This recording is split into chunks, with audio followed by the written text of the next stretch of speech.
classroom. It's so amazing when everybody participates, and it's just not as fun when people don't.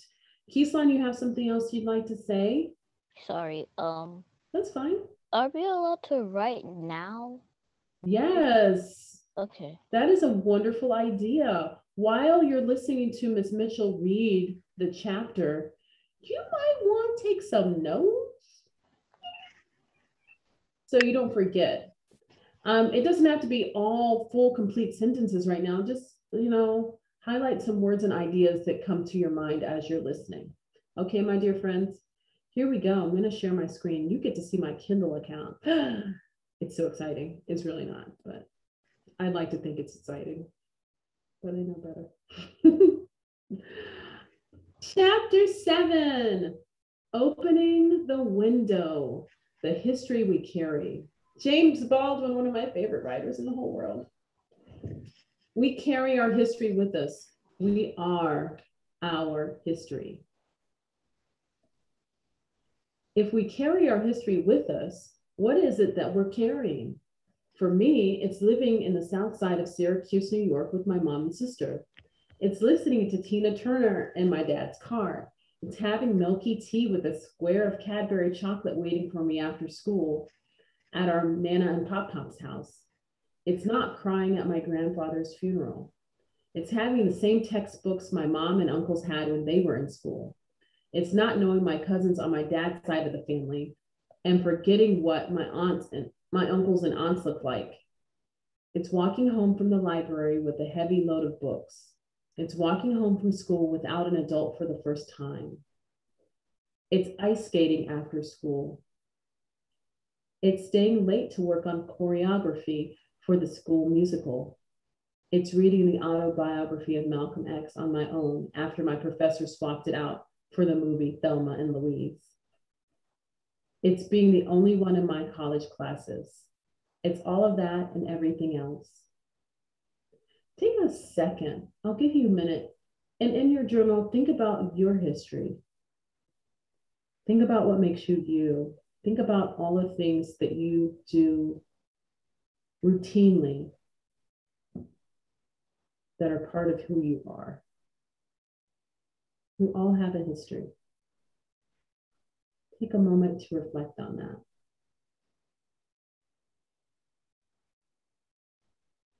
If any thoughts come to your mind, write them in your reflection journal.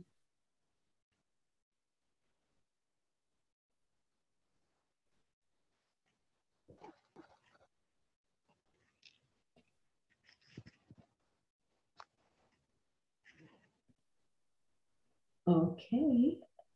It's so many things within me, and my history is more than just me. My history begins with me. Now, remember, this is not Miss Mitchell's history. This is the author's history. Just a reminder.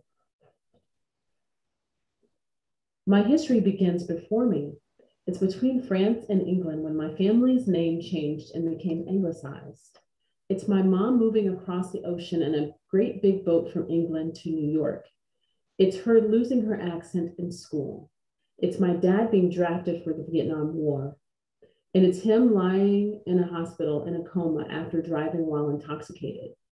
It's my pop proposing to my Nana. It's not knowing where the jewel of my last name comes from. My history begins before me. It begins before the stories I know and the ones I long to know. My history begins hundreds and hundreds of years ago, and so does yours. What is this history we carry with us?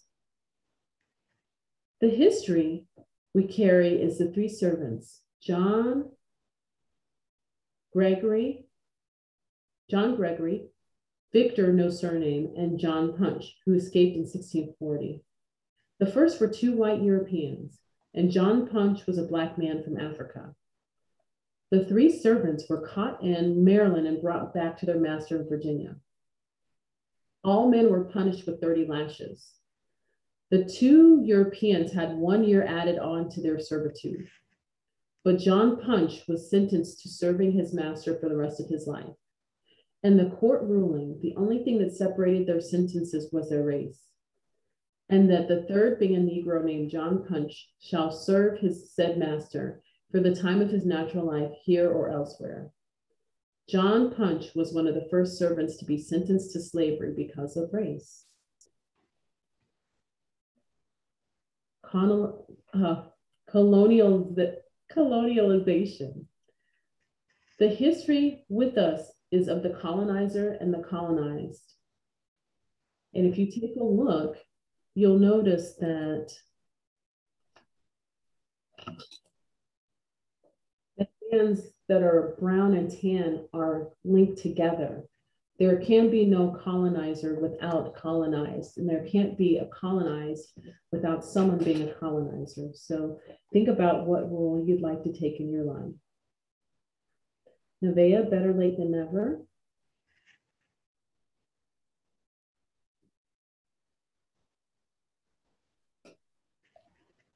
Colonialization is when a group with power and resources dominates another group, often by violence and manipulation. The land they control gives the colonizer even more power in the world. The people in the colonized places become the subjects under the rule of the dominant country. The British colonized many people and places around the world at various times, including India, Jamaica, Somalia, Ghana, the United States, Burma, Canada, the Falkland Islands, Pakistan, South Africa, Zimbabwe, Egypt, Bahrain, Qatar, Australia, Singapore, Hong Kong, Malta, New Zealand, and many more. Fun fact, it was said that the sun never set on the British Empire. So that's how many colonies the British Empire amassed in the 1800s. They established settlements on indigenous lands, took and used resources, and exploited the people of that country. And Britain was not the only colonizer. Denmark controlled Greenland and parts of Ghana. France colonized Haiti, Chad, the Republic of Congo, Mali, Senegal, Cambodia, Laos, Vietnam, and many other places. Spain dominated the Philippines and Guam, Costa Rica, El Salvador, Paraguay, and Colombia, among other places. The list goes on. In France, the history we carry with us is Louis XIV setting up Le Code Noir, the Black Code, in 1865, establishing law that inhibited enslaved Black folks specifically from having any rights. They were declared as movable, which means they could be bought and sold and passed down from generation to generation. They were not allowed to own anything. The enslaved Black person's testimony held no value in court, and while they could be convicted of a crime, if they were the victim of a crime, justice was not pursued. The Code Noir ensured that slavery passed on from mother to children. This guaranteed that even those who were children of white masters and born to enslaved mothers did not have the same freedoms their fathers did. White Europeans colonized much of the world where indigenous Black and brown folks had lived for many years. Colonialization separated people from their families, their language, and their lands. Colonial rule had a lasting impact that we are still recovering from and reconciling with today. The environment has not been able to recover from the constant farming, building, and deforestation that began when civilizations continued to expand. People in their labor were exploited by the colonizers to strip the earth of resources, from gold to salt to diamonds to oil. And colonial rule never truly left. While some countries are sovereign and are not officially owned by other nations, they were left without many of their natural resources, left with overly harvested land and infertile earth. Okay, so I'm going to pause and give you some time to take a few notes if you would like. Okay, I'm going to continue. A more recent relationship that has been created between a colonizer and the colonized is in the form of aid and charity. We now have people in countries who have had their resources and wealth stolen from them and now need support to survive. This relationship can be labeled as white saviorism, in which well-intentioned people believe that they can save folks who were stripped of their resources rather than giving back the power and giving up their privilege. The transatlantic slave trade was catastrophic for Black Africans living families that had a very lasting effect as we are still centuries later healing from the ancestral trauma. Chattel slavery used the made-up science that folks of different skin tones and from different geographical areas are biologically different and either superior or inferior to justify the enslavement of Black and Brown folks. The legacy that was left for us is a systemic oppression of Black, Indigenous, people of color folks. It's our schools being more segregated today than they were during the time of legal segregation. It's our communities being purposely divided by city architects with the support of government offices and banks. It's evidenced by the higher rate of Black folks being incarcerated than white people. It's left the median white family with 41 times more wealth than the median Black family. The legacy of enslavement has left us with racist attitudes being our everyday normal. The history we carry with us is in our DNA and the stories we were never told. I'm going to give you a moment to take any notes that you might have, any thoughts that you might have after listening. Getting close to the end of this chapter. It's a cool picture, my history. Think about your birth, think about your family history, why it might be important for you to remember those things. So this is the reflection activity. Pause for a moment. Give yourself some time to write out your history. What is your history? Where are you from?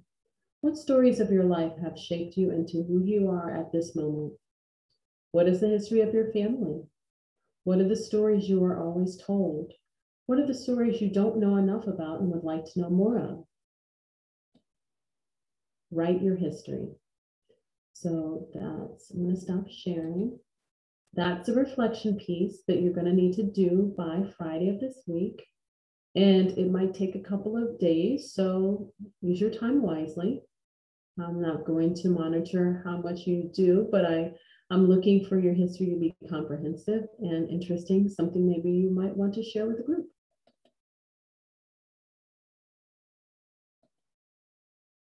Okay. Oh, wait, it's still recording.